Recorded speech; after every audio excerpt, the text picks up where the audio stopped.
Hi ബിംബിലിക്ക് ബില പീസ്. Welcome to my channel the candle man reviews. അങ്ങനെ പടങ്ങളുടെ വിശേഷങ്ങൾ പറയാനായിട്ട് ഒരു ചാനലും കൂടി ഓപ്പൺ ആവാണ്. നിങ്ങളുടെ എല്ലാം സപ്പോർട്ട് വേണം, എന്നാലേ ഇത് മുന്നോട്ട് പോകുള്ളൂ. നിങ്ങൾക്കും അറിയാലോ, നിങ്ങളാണ് നമ്മുടെ ശക്തി.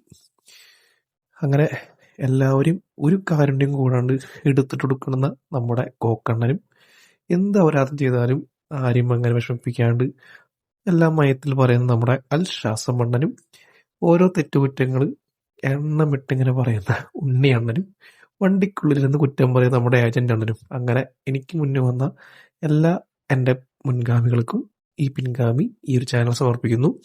നിങ്ങളുടെ എല്ലാം അനുഗ്രഹം വേണം. അപ്പോൾ നമുക്ക് കാര്യങ്ങൾക്ക് കിടക്കാം. ഞാനിപ്പോൾ റിവ്യൂ പറയാനല്ല വന്നിട്ടുള്ളത്. ഇങ്ങനൊരു ചാനൽ ഓപ്പൺ ആവുന്നുണ്ട് എന്ന് നിങ്ങൾ അറിയിക്കണം.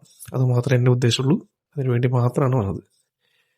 ഞാനിവിടെ ഒരു സിനിമയെ കീറി മുറിക്കാനോ അല്ലാന്നുണ്ടെങ്കിൽ ചെറിവാരി എറിയാനോ ഒന്നും ശ്രമിക്കുന്നില്ല. ഞാൻ നിങ്ങളെപ്പോലെ ഒരു സാധാ പ്രേക്ഷകനാണ്. ആ ഒരു രീതിയിലായിരിക്കും ഞാൻ ഒരു പടത്തിന് വിലയിരുത്തുന്നത്. ഇപ്പം നമ്മൾ ഫോർ എക്സാമ്പിൾ ഞാനൊരു കാര്യം ചെയ്യട്ടെ. നമ്മളൊരു പടം കാണുകയാണെന്നുണ്ടെങ്കിൽ അതെന്തിനെ ബേസ് ചെയ്തിട്ടായിരിക്കും നമ്മൾ പടം കാണുക? ആ പടത്തിലെ നായകനാരാ നോക്കും, അല്ലേ? എൻ്റെ ഒരു അറിവ് വെച്ച് നോക്കുകയാണെന്നുണ്ടെങ്കിൽ ഒരു 100-ൽ ഒരു 90 പേരും ആ പടത്തിലെ നായകൻ ആരാണെന്ന് നോക്കിയിട്ടായിരിക്കും ഒരു പടത്തിന് കയറുന്നത്. ഈ ഡയറക്ടറെ നോക്കിയും ഈ സ്ക്രിപ്റ്റ് റൈറ്റർ, അതുപോലെ പ്രൊഡ്യൂസർ, ഈവൻ നായിക, ഇതൊക്കെ നോക്കിയിട്ട് പടത്തിന് കയറുന്ന ആൾക്കാർ വളരെ റയറാണെന്നാണ് എൻ്റെ ഒരു വിലയിരുത്തൽ. ഞാൻ അങ്ങനെയാണ്. ഞാൻ ഒരു സിനിമയിൽ നായകൻ ആരാണെന്ന് മെയിനായിട്ട് നോക്കാറുള്ളൂ. ബാക്കിയുള്ളതൊക്കെ പിന്നെ എന്തായാലും നമ്മൾ കാണാൻ പോകുന്നത് അയാളുടെ പെർഫോമൻസ് അല്ലേ, അത് വെച്ച് തന്നെയാണ് ഞാൻ ഒരു പടത്തിന് കയറുന്നത്. അപ്പം അതുകൊണ്ട് ഞാനിവിടെ എന്താ പറയുക, ബാക്കിയുള്ളവർ ചെയ്യുന്ന പോലെ എല്ലാ ടെക്നിക്കൽ ആസ്പെക്ട്സിനെ കുറിച്ച് സംസാരിക്കണമെന്നില്ല. പക്ഷെ ആ പടത്തിൽ കയ്യടി അറിയിക്കുന്ന ആൾക്കാർ എന്തെങ്കിലും ചെയ്തിട്ടുണ്ടെന്നുണ്ടെങ്കിൽ അവരെന്തായാലും ഞാൻ മെൻഷൻ ചെയ്ത് പറയും.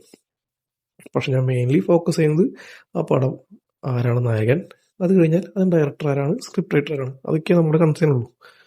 അപ്പം അതുകൊണ്ട് ഒരു വലിയ രീതിയിലുള്ള ചെളിവാരിത്തേക്കലോ അങ്ങനെ കാര്യങ്ങളൊന്നും ഉണ്ടാവില്ല. ഒരു സാധാരണ പ്രേക്ഷകന് ഒരു സിനിമ കണ്ടു കഴിഞ്ഞാൽ എന്താണ് തോന്നുക, അതായിരിക്കും എൻ്റെയും ഒരു അഭിപ്രായം കൂടെ. അപ്പം അതുകൊണ്ട് നിങ്ങൾക്ക് ജെനുവിൻ ആയിട്ടുള്ള വിവരങ്ങൾ അറിയണമെന്നുണ്ടെങ്കിൽ ഈ ചാനൽ വിസിറ്റ് ചെയ്യുക. നിങ്ങളുടെ എല്ലാം സപ്പോർട്ട് എനിക്ക് വേണം, നിങ്ങളുടെ എല്ലാം സഹകരണം എനിക്ക് വേണം, എന്നാലേ ഇത് മുന്നോട്ട് കൊണ്ടുപോകുള്ളൂ. അപ്പോൾ ഇങ്ങനൊരു ചാനൽ വരുന്നുണ്ട് നിങ്ങൾ അറിയിച്ചു. ഇനി ഇതിന് നിങ്ങളുടെ റെസ്പോൺസ് എന്നിട്ട് വേണം റിവ്യൂ ഇടണോ വേണ്ടയോ എന്ന് എനിക്ക് തീരുമാനിക്കാൻ.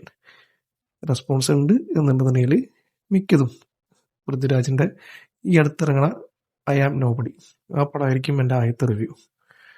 അപ്പോൾ എല്ലാം പറഞ്ഞ പോലെ നിങ്ങളുടെ എല്ലാം സഹകരണങ്ങളെ പ്രതീക്ഷിച്ചുകൊണ്ട് നമുക്ക് അടുത്ത റിവ്യൂവിൽ കാണാം. Signing off, candle man reviews.